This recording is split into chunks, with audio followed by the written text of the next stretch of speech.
Thank you, and thank you for the opportunity to speak. I want to begin with a disclaimer that many other people have given, that I'm not a model theorist or a logician or into computation. I'm interested in totally disconnected, locally compact groups, and my interest in the other topics is to do with whether we can use some of those ideas in trying to understand totally disconnected, locally compact groups. So that's what I want to talk about. It's sort of a fantasy that maybe some of these ideas can be used to understand totally disconnected, locally compact groups. So this is an outline of what I'm going to cover, except that I think the fourth section here I won't get to at all.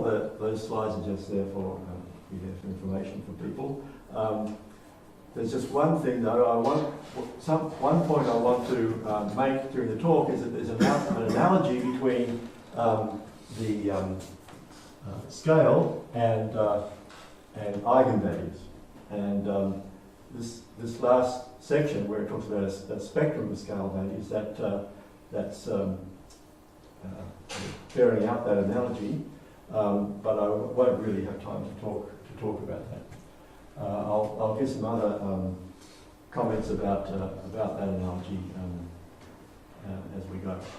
So here is the definition. A totally disconnected locally compact group is really just a topological group where the topology is locally compact, Hausdorff, and totally disconnected.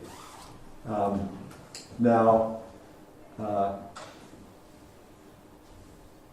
perhaps if we wanted to compare these with some of the other groups that people have been talking about, these are now topological groups. If there's a countable base of neighbours of identity, they are metrizable. And so if we wanted to talk about model theory, I guess we have to be talking about metric spaces, as Todor mentioned on Tuesday, I think. Except that the topology, the metric here is an ultrametric, so it's not it's closer to being a discrete topology than the topology on the real set. So these fall somewhere between discrete groups and real Lie groups. Also, if we want to do computations, then we're going to have to do some approximation.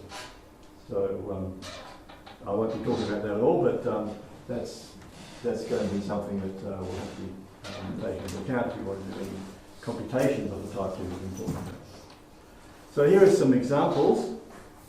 And so any group of discrete topology is totally disconnected and locally compact, and every pro-finite group is compact and totally disconnected. And people have been talking about those groups this week, but here are some other examples. So any Lie group, or matrix group over the field of p-adic numbers, or over the field of formal Laurent series over some finite field. These are examples of totally disconnected locally compact groups. Another class of examples related to those are the Kac-Moody groups over finite fields. These are defined algebraically, but if we pass to some completion, then we get a totally disconnected and locally compact group. It's the fact that we have a finite field here that makes it a locally compact group. Another class of examples are just given by automorphism groups of locally finite graphs.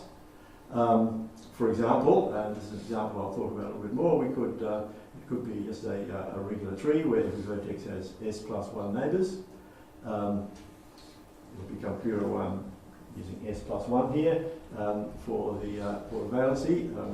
Or in the higher rank there are buildings, so automorphism groups of locally finite buildings are totally disconnected locally compact groups. Also, any closed subgroups of an automorphism group of a tree, for example, is totally disconnected and locally compact. And there are lots more examples that come as proper closed subgroups. Also, almost automorphisms of trees are locally compact and totally disconnected. An example that some people might be familiar with is Nereton's group. So these can be realised as topological full groups of the automorphism group of the tree acting on its boundary, for example. So that's some examples. Here are some more ways in which we can obtain totally distinct and locally compact groups. So I use this notation for a situation where we have a group and a commensurated subgroup. So that means that every conjugate of the subgroup is commensurable with that subgroup. So in other words, this index is finite in the subgroup. And this denotes a certain completion of the group with respect to a topology under which the closure of this subgroup becomes a compact and open subgroup. So that's another way in which we can arrive at totally disconnected locally compact groups. And then also, if we just have any permutation group acting on the natural numbers, say, such that it has finite suborbits. So if we fix any point, then and the orbits of the stabilizer or point are all finite, then the closure of that group in the symmetric group is totally disconnected and locally compact. So there are many totally disconnected locally compact groups, and all I've done here is listed some examples. And what would be nice is to be able to say that we have all of them, or know when we have all of them. It's not clear at the moment whether if I go back to the previous slide, it's not clear if these are more specific examples than on the other two slides. If we can see every group appearing somewhere here, I think we probably can't.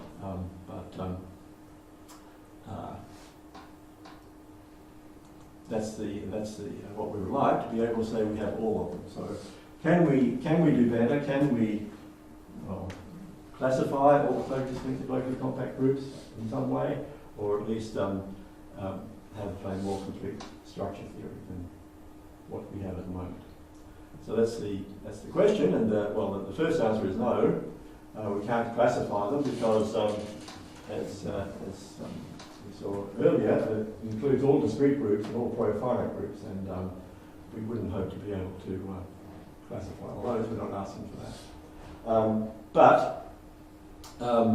There is a notion of an elementary group that was devised by Willis, and these are now Polish groups, so they're metrizable, and so there's countable and sequences appearing here a lot. But if we have an elementary group, is one that's built using standard sort of group theoretic constructions of extensions and direct limits and subgroups from countable discrete or separable profinite groups, but with some sequence of such constructions. That gives us an elementary group.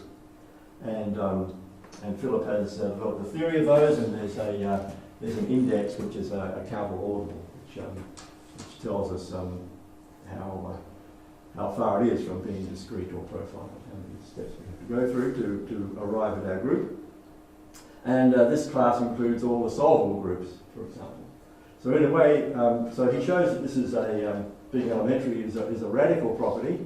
So in a sense, we can sort of sweep under the carpet the problem of discrete groups and profinite groups, and ask about the groups that are not elementary. And that's, I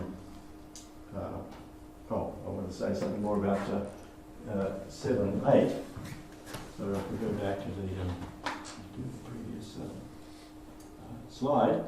So these two, I said these are two ways in which we can arrive at totally disconnected locally compact groups. Well, in fact, these are completely general constructions. Any compactly generated, anyways, totally disconnected locally compact group can be described by either of these methods, either as a commensurator of some group, or as a permutation group on a countable set. So they are completely general, and in a sense that's they're not so helpful. They're too general to give as much information. So it's really the more specific constructions on the second slide that give us the actual interesting examples of these and many of those arise naturally through those constructions. So, for example, many Lie and Kac-Moody groups can be described as commensurators. So, for example, SLN of the p-adic numbers, say, is a commensurator. Arises as a commensurator if we look at say SLN integers inside SLN of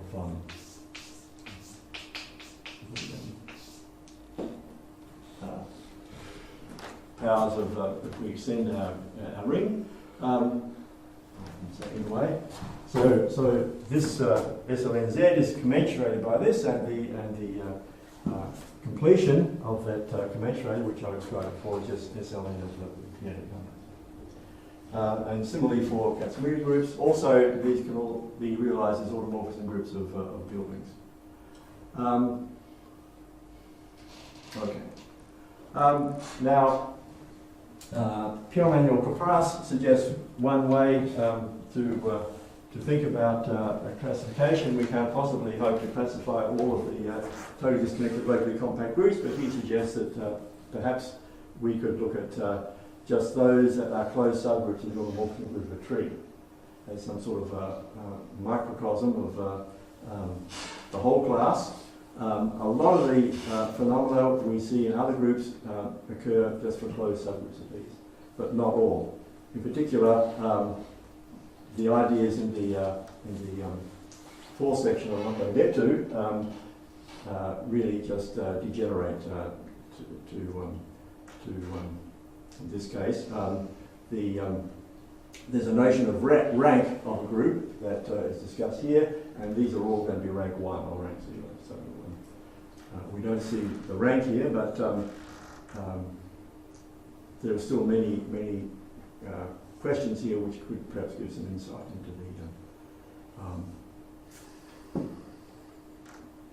some sort of classification or structure theory for all groups.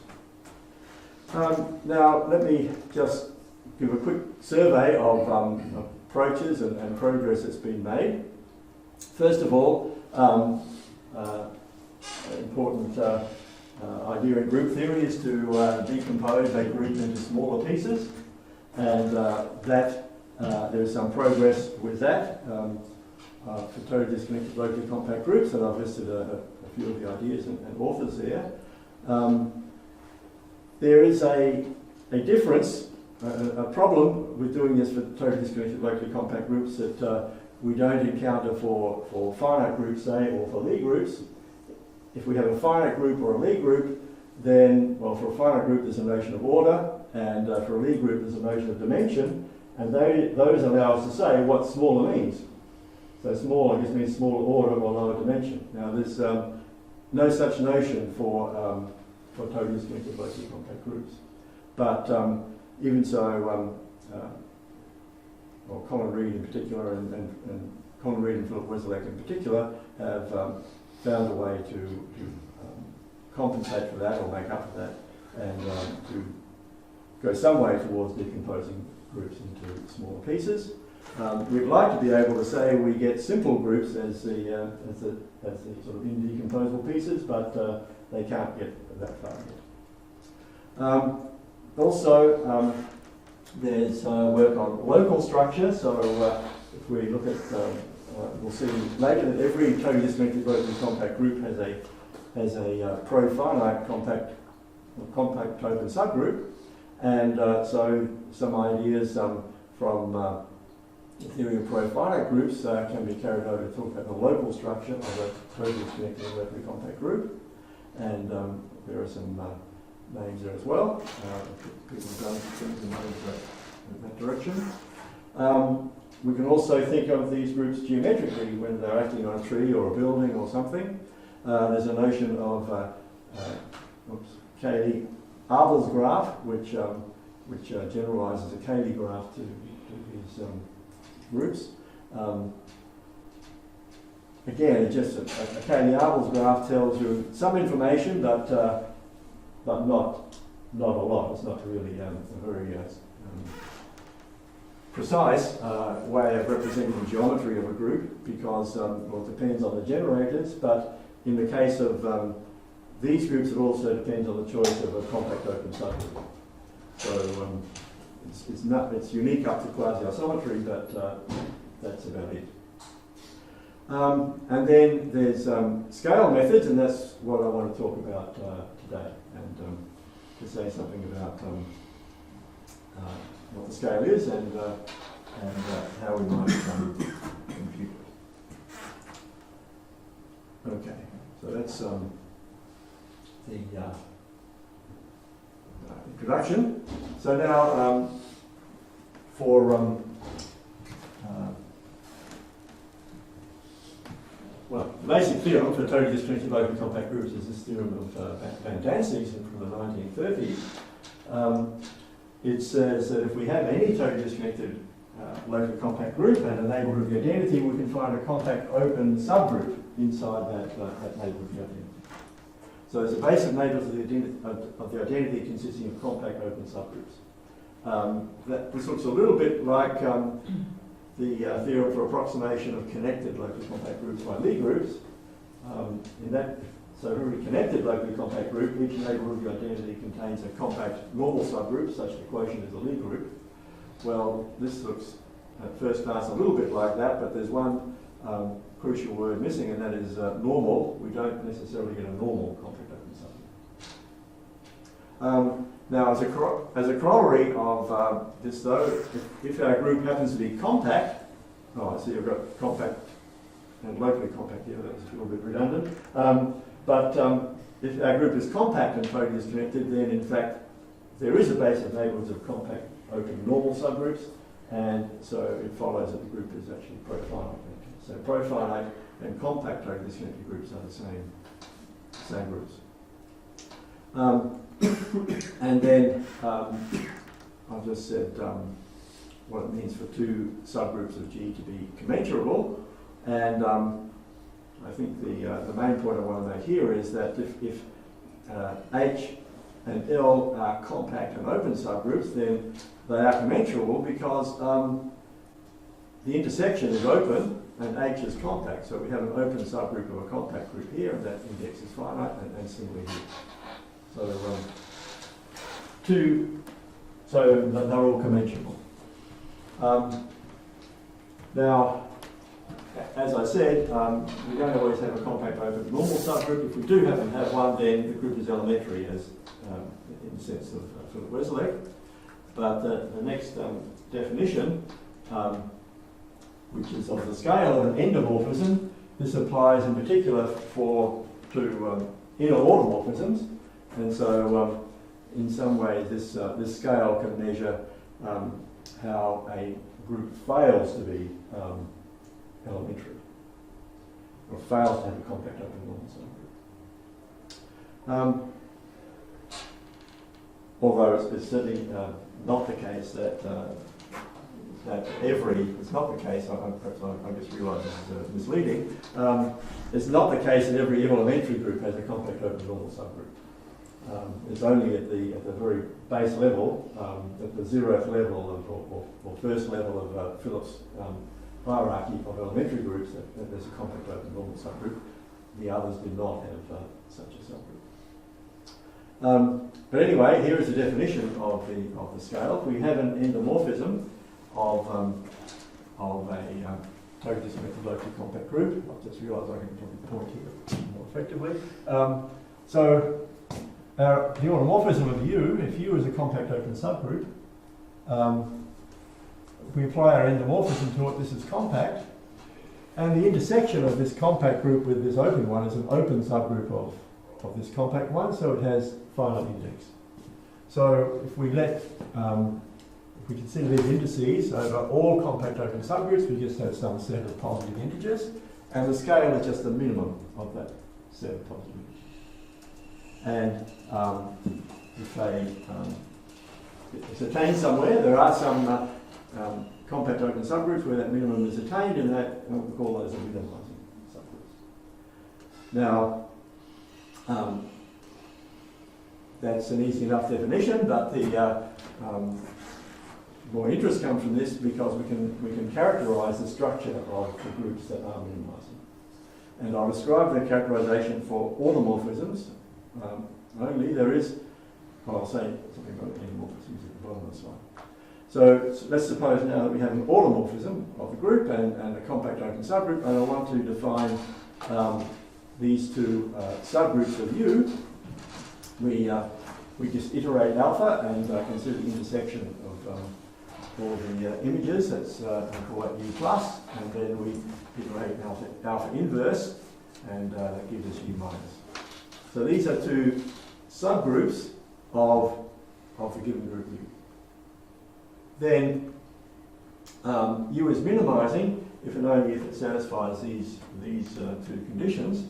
So the first one just says that U is the product of U plus and U minus, and this means product, not generated by it. Every element is a product of something in U plus and something in U minus. And the second condition is that this union is closed. Now this union, if you think about the definition of U plus here, alpha, a positive power of alpha applied to U plus contains U plus, so alpha expands U plus. So this is actually an increasing union of subgroups. So U double plus is automatically a subgroup, and this condition here is that it's a closed subgroup. And if these two conditions are satisfied, the U is minimizing and conversely. And then the scale is the factor by which alpha expands U plus, or the scaling factor here. Now, there's a similar characterization for endomorphisms. It's a bit more complicated and harder to fit on one slide, and I'm only going to be talking about automorphisms from now on anyway, so I'm going to say this. Also, let me say the original ideas were just for automorphisms, but as I said, there is this analogy between the scale and eigenvalues, and it's not just invertible linear transformations that have eigenvalues that exist for any linear transformation. And so it seemed natural that the original ideas that applied to automorphisms should apply to endomorphisms. And I thought about that a couple of times, how to make that extension. I couldn't see how to make it work. But then, I think maybe the third time, someone else asked me, asked me about endomorphisms, and so I thought about it again, and that time I made it work. You have to change the definitions here in the right way to make this structure theorem work. These definitions don't make sense for, or don't work for endomorphisms. But with the right definitions, you can then make it all go through, but you have to work twice as hard because in many places in the argument, you use the fact that for automorphisms, you use the fact that you have an invertible automorphism because you might establish something and then there's an equivalent statement that holds for the inverse. And but in the case of endomorphisms, you have to do both arguments separately. And so you sort of have to do twice the work to do it for endomorphisms as for automorphisms. But anyway, that's the statement for. An easy thing to check, or is it actually difficult to show that these things are equivalent? That which things are equivalent? If minimizing U, you get the scale. Well, that's the next slide. Oh. So I'm going to say sketch the proof, because that's what, Before you do that, could I ask you to interpret a line in your previous slide? The TB, you have a union, and then it's an intersection over the A case. Can I not? I'm trying to see how this is going to be a group in general. How this union is this naturally nested or something? yes, yes, because alpha expands U plus. Oh, I see. So this is an Okay, increasing okay. union of Thank you. subgroups. So each one, so yeah, alpha k has, alpha k has index the scale in alpha k plus 1 and U plus. Thank you. It's a nested union.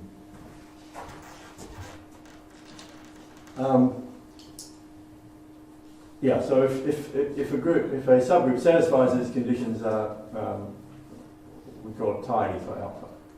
But now let me say something about the proof. The idea is that we start with just an arbitrary compact open subgroup, and then we modify it to achieve the properties that are claimed and make it tidy, and then we see along the way that it's also minimizing. So let me just say what the steps are. The first step is that with our given U, we just consider these finite intersections now for each capital N, and then there is one such that that intersection satisfies the condition TA. And well, that has to be shown, so but there is a lemma that shows that there is an N such that this satisfies TA. And not only that, but you can see that that this index we're interested in minimizing is reduced if we pass in that intersection. And there's equality here if and only if U already satisfies the condition TA. So that's the first step. We find this subgroup UN, and then the second step involves defining a certain other subgroup of our group. Now it's all elements. We take all elements in the larger group G, such that if we look at the orbit of G under powers of alpha, we want that to be in this subgroup UN for all but finitely many k. That can be seen easily checked to be a subgroup of G, and then this L is the closure of that subgroup. And then again, it requires proof, but this L is a compact alpha invariant subgroup of G. And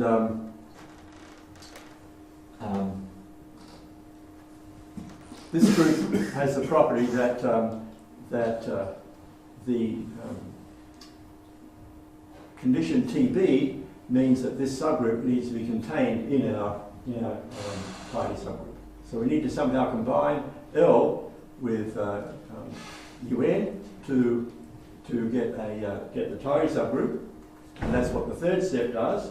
Now we have to pass this U prime because if I had UN L here, that's not necessarily a group, but passing to a slightly smaller subgroup of UN, defined in this way, we get that this product is a group, and then it can be shown again.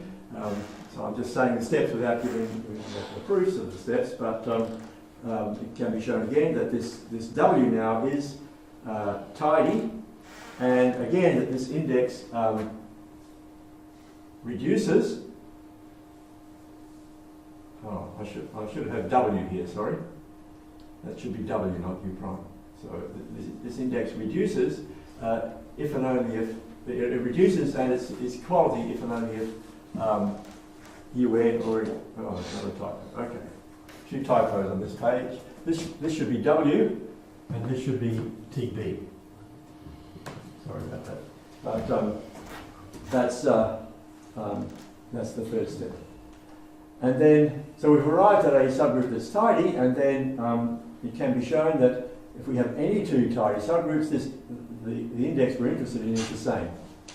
And so that in combination with the previous arguments tells us that this index is then the minimum. that we're looking for. So that is the scale. So that's the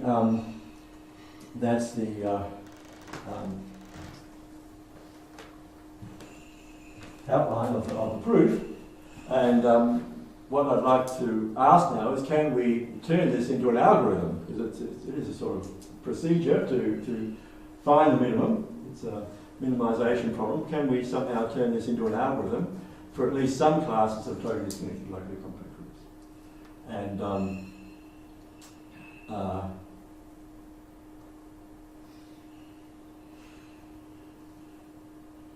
yeah, I think that might be a criterion for success of having some sort of classification or description of the groups. If we can describe them sufficiently well to be able to actually run this as an algorithm. Perhaps even enter the groups into computers somehow and do this. So represent the input like an open compact subgroup.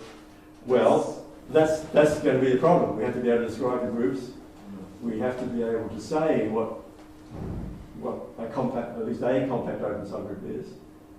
Then we have to be able to conjugate them and intersect them, and even take some infinite intersections.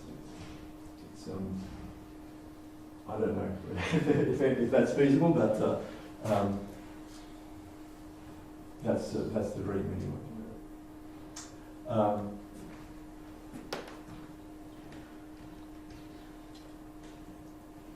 Okay, perhaps one thing I could mention is that this scale function is, if we look at the scale of inner automorphism, it's a continuous function on the group. And so you really only need to calculate it for a dense subgroup.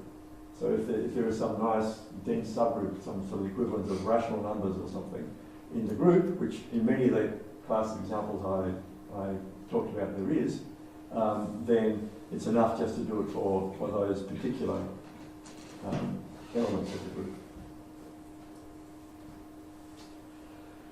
So what I plan to do now is just illustrate this procedure with some examples, and here is the first example. So we take a pro-finite group, just the product over the integers of some copies of some finite group. And the automorphism will be just the shift, defined this way. Now, this group is compact, and so it's obviously left invariant by the automorphism, and so the scale of this automorphism is 1. We can see that immediately. If we have a compact group, any automorphism has scale 1. So this I think, as I said before, that this idea of the scale really has some content when we have a group that's not compact and has no compact open normal subgroup. So here it is 1, but let's not take the obvious choice of our compact open subgroup and take a less obvious choice and see how this procedure works for this case. So we'll take U to be the subgroup of G consisting of elements that are trivial on two components of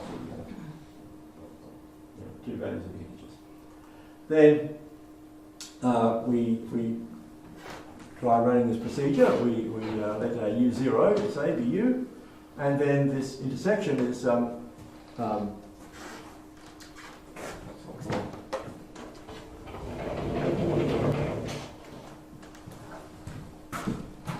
can be pictured in a way that if we have our group, we think of it as just copies of F on the integers.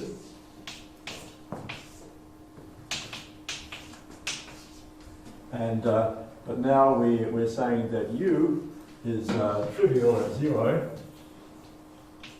and at 3. So there's U. But now if we apply alpha and intersect, then alpha just shifts everything to the left, and then we intersect, and so this intersection now looks like that. And the index of this index now is just the order of f squared, because there are there are 2 points where the intersection is trivial, but u0 or alpha. Sorry, 2 points where the intersection is 0, but alpha of u0 is 0. So that's the first thing we're asked to do. We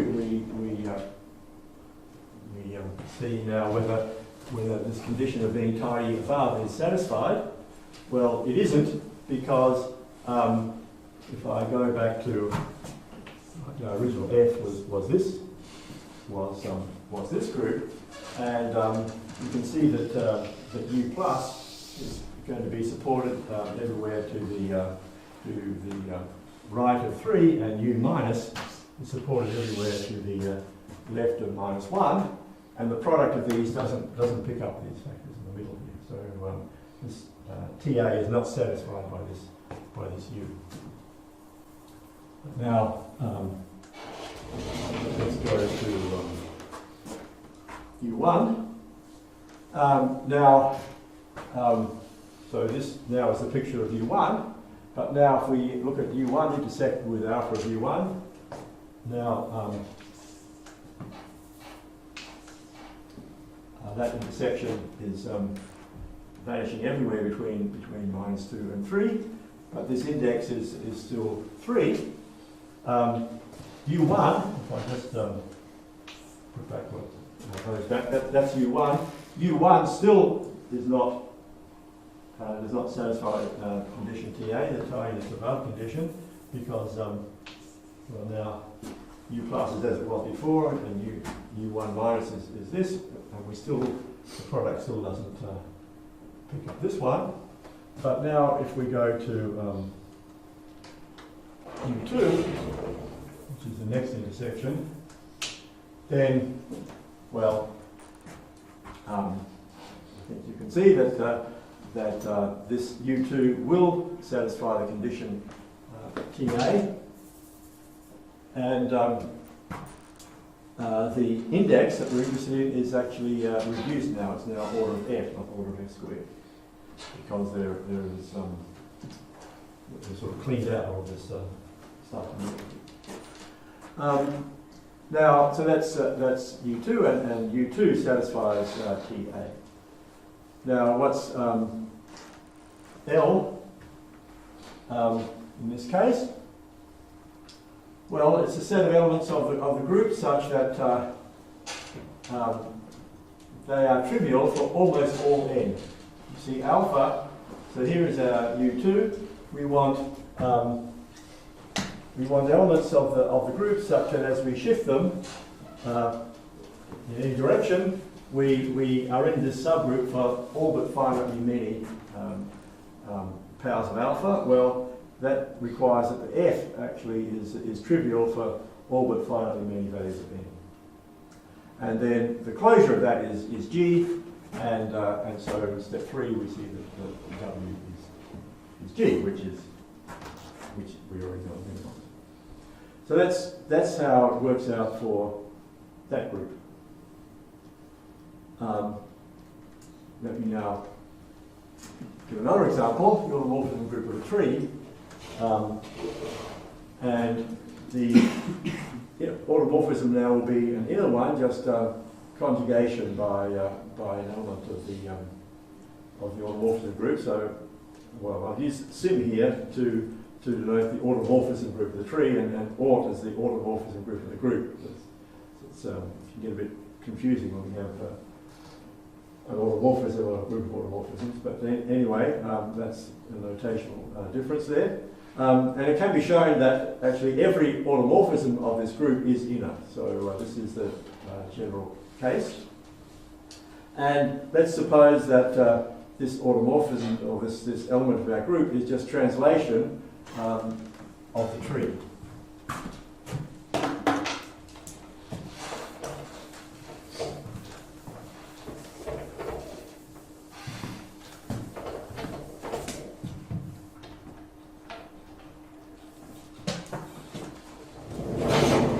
So now I want to draw the tree like so.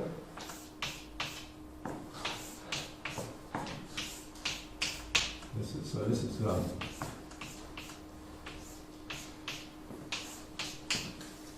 t, right, is 2 plus 1. And the x is going to be translation of this tree through distance, translation along this axis L of the tree. Now, there are in fact just 3 types of automorphisms of the tree, or symmetries of the tree. They are translations, they are inversions in edge, or they are what are sometimes called rotations, where you fix a vertex and move the branches. I'll just do this calculation for the translation. A similar calculation works for the other types of automorphisms, but this is perhaps the most interesting one.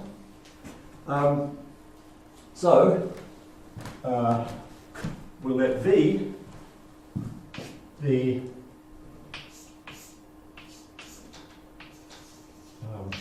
some vertex in the tree, distance k from the axis L, and we'll take it a compact open subgroup, the stabilizer of this vertex V. So this is a compact open subgroup.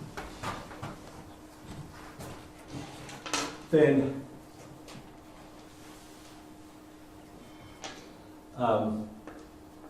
for our first step, we look at the intersection of U with its image under alpha. Now, the image of U under alpha is going to be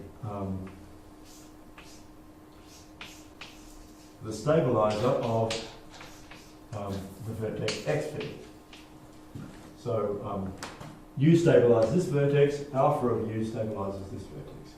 And the intersection then has to stabilize both, and so it fixes every vertex on the path between those 2 vertices.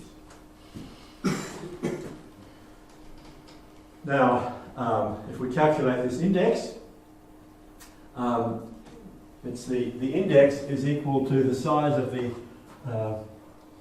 orbit of the, so let's see, alpha of U plus stabilizes this vertex, and so the index is the size of the orbit of this vertex under the stabilizer of this one, and that if you count the number of vertices, that's that one there.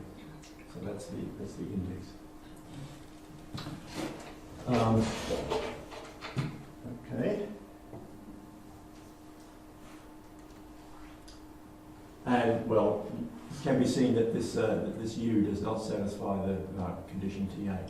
Now if we put U1 to be this intersection, so U1 now fixes all of these vertices. And the intersection of U1, intersection of U1 with its image under alpha is now fixes every vertex on the subtree spanned by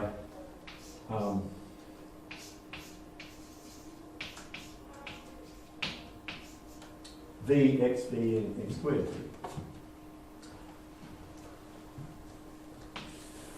Now, a similar sort of calculation using the orbit stabilizer theorem tells you that this index now is S minus 1 times S plus D minus S to the K plus D minus 1. So it's reduced. And it can be seen fairly easily that in fact this U1 satisfies TA. So let me just say something about why that is. So what's U1 plus? So U1, remember, was fixing these 2 vertices. If we iterate, intersect, then we're going to fix everything to the right of this vertex here. So U plus fixes everything in that direction. U minus fixes everything in that direction, from this vertex to the left. And it can be seen fairly easily, and it's known as the Tits independence property, that in fact the product of those two groups is equal to U1. So so this satisfies. So after one step, we've found that condition TA is satisfied. Now, the second step, we have to form this subgroup L. I've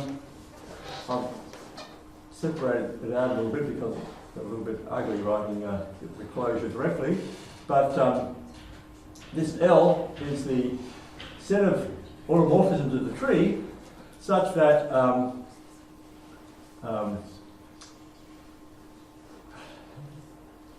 Y stabilizes XNV for all but finitely many n.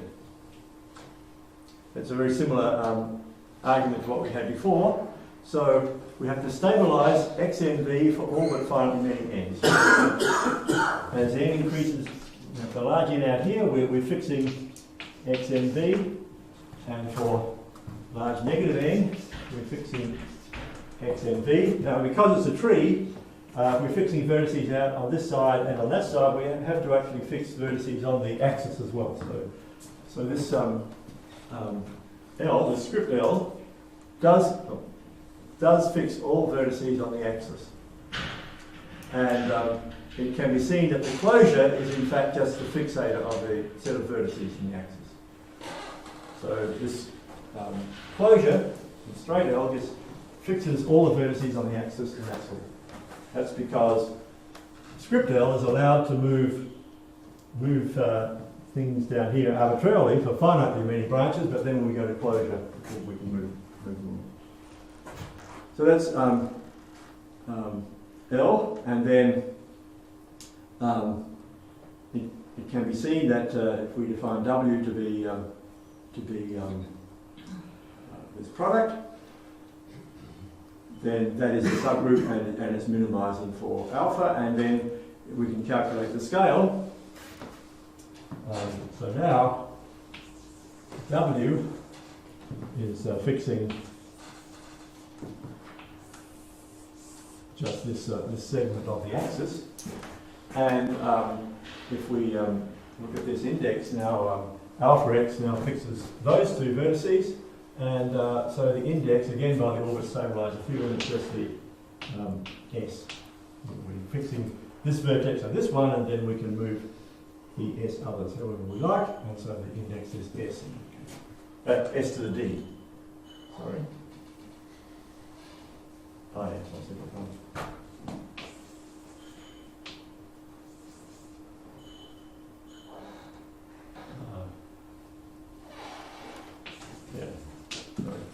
Alpha of W intersected with W fixes all of these, not just that fixes all those, and then the index is we're fixing this vertex of this one, and then there are S to the D vertices in the orbit there. So that's the scale in that case.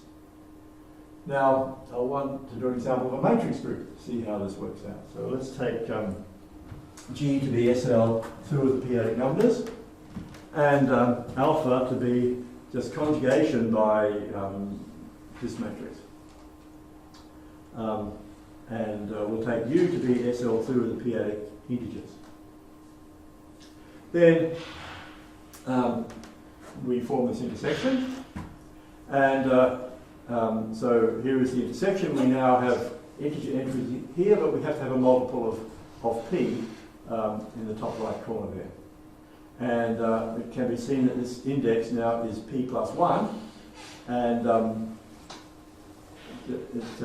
just to without going through the calculation, let me just say that what are the coset representatives here? Well, there are p representatives, one of this form, where b ranges from 1 to p, But there's also one representative of this form, so this is in SL2 of the integers, and it's certainly not in the subgroup, and that gives us our p plus 1 coset representative. Now, let's take U1 to be the intersection of U and alpha of U.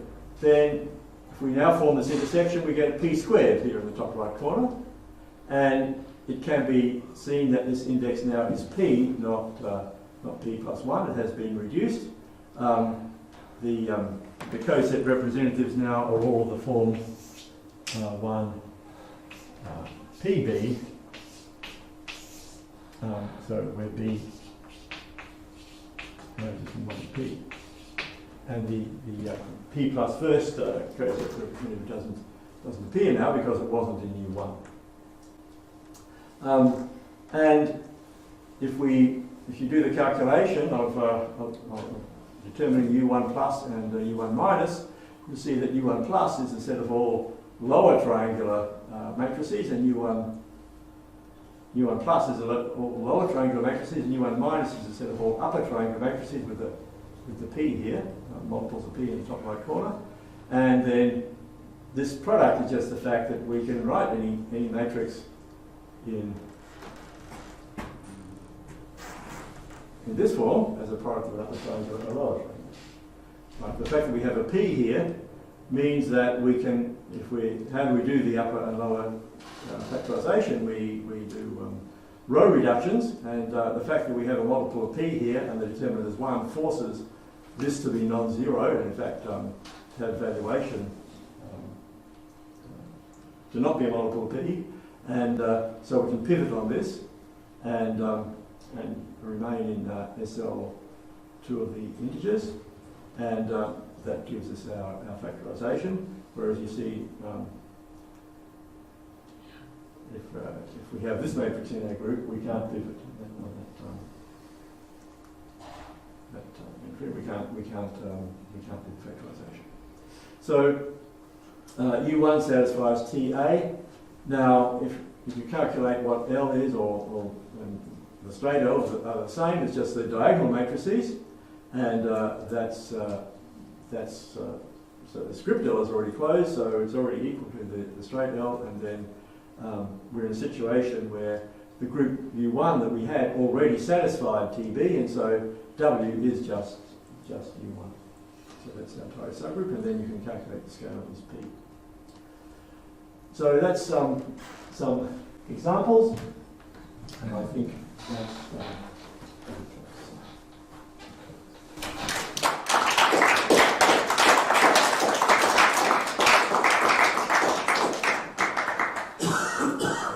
questions? Yes? Do you know examples of a group that has finitely many automorphism for each fixed scale? Sorry, has what? Finitely many automorphism for each fixed scale. Is it even possible? Just that out of if you fix the scale. Yeah. The scale value, you want finitely many automorphisms. Well, no, because if we're looking at inner automorphisms, then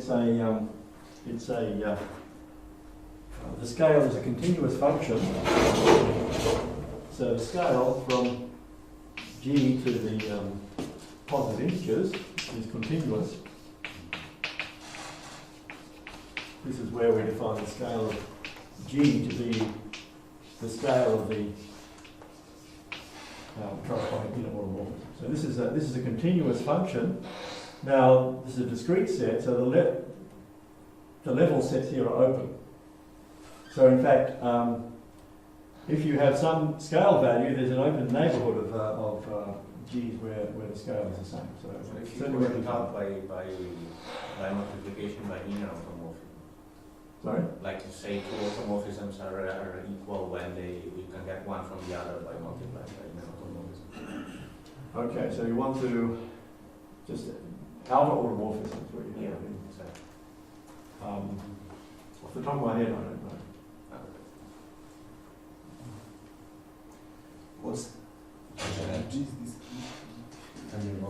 half a second ago. Okay then. What's the analogy between scales and eigenvalues that you mentioned? Okay, yes, I probably should have said more about that.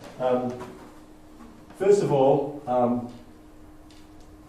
the way this idea was first used was to answer a question about the structure of locally compact groups that was asked by Karl Hoffman and William Mukherjee.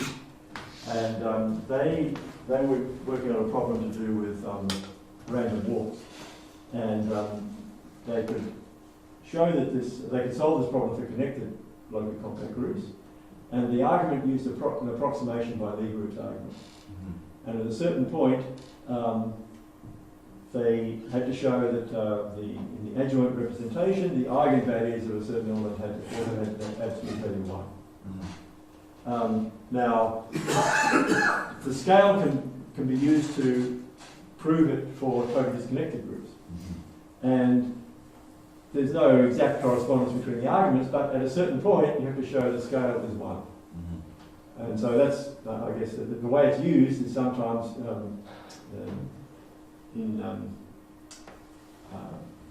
in parallel with arguments in Lie groups where you have eigenvalues of the adjoint representation of all 1. But also, if you have a p-adic Lie group, for example, then the scale can be computed in terms of the eigenvalues of the adjoint representation. Mm-hmm. So we're sort of seeing in this last example, it's the tidy subgroups are starting to look like something canonical form for the linear transformations, and so for a Lie group, you actually compute it you can compute it by finding Jordan canonical form and the eigenvalues of it, and you can describe the tidy subgroups.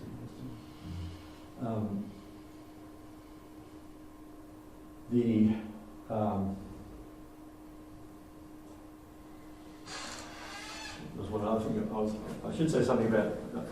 You're asking me to say something about what I didn't talk about, I think. Is that right?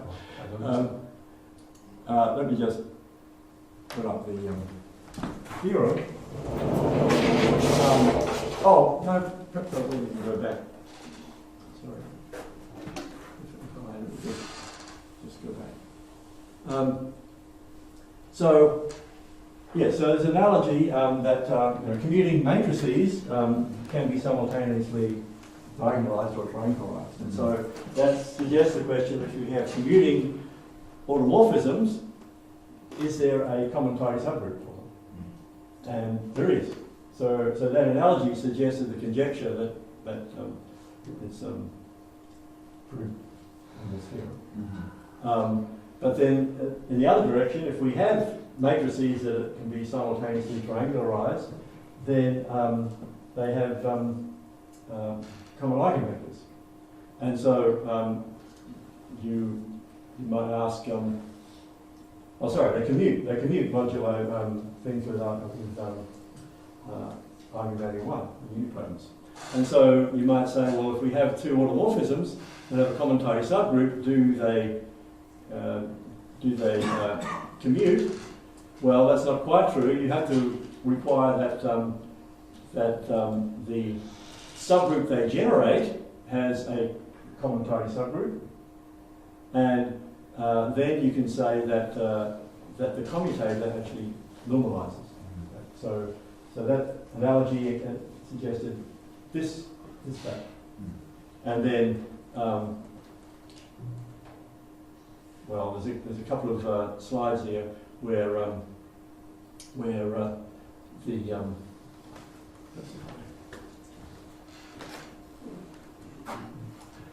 so if you happen to have a group of automorphisms with a common tidy subgroup, then that group modulo the things that normalize or fix the common tidy subgroup is a free abelian group, and your tidy subgroup actually factors this u plus and u minus refines into a number of factors where the automorphisms are expanding or contracting on each factor.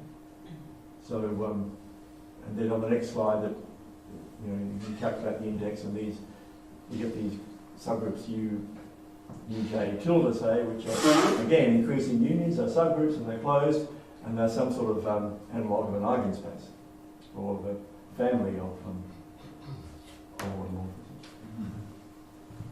If I can make one more comment though about trying to compute things. In the case of linear transformations, we can compute all the eigenvalues because we have characteristic polynomial. There's no such thing here. You have to somehow, this subgroup H, you have to find, you just have to be given that somehow. You can't generate it using polynomials of linear transformation.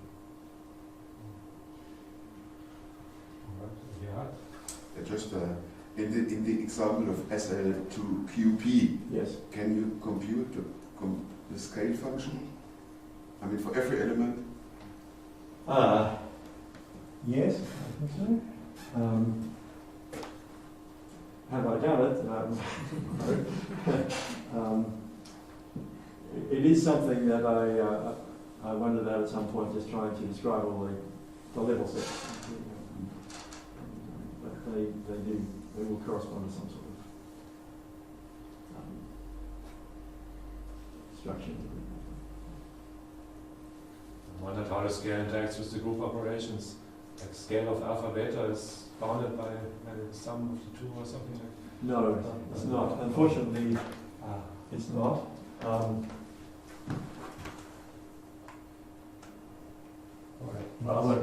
But no, you can't say scale.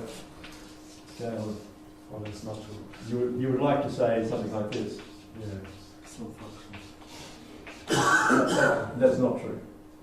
But if you were in a group, if in this situation where you have what's called a flat group, that does hold.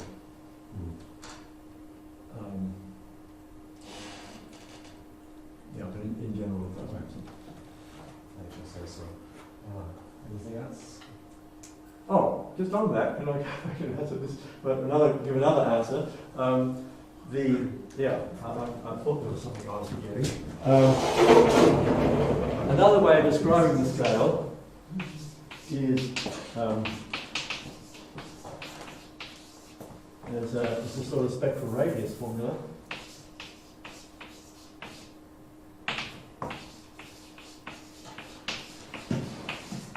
So if we take any compact open subgroup and calculate this sequence of indices, perhaps we should take one of the indices, then this limit exists, and it is actually the scale. So it's something like a spectral radius formula. So it's independent of U? Independent of U, yes. And if you define W of U to be, say, this, let's say W alpha, sorry, depends on U, then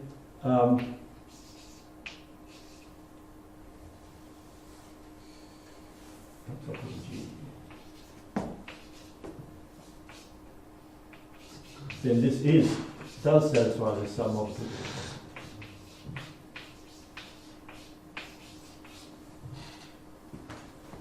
and then when you have such a function on a group, you can define the weighted convolution algebra, and the scale turns out to be the spectral radius of the translation by G in that weighted convolution. So in that situation, it really is a spectral radius.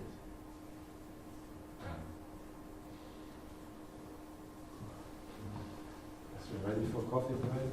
We resume at 11.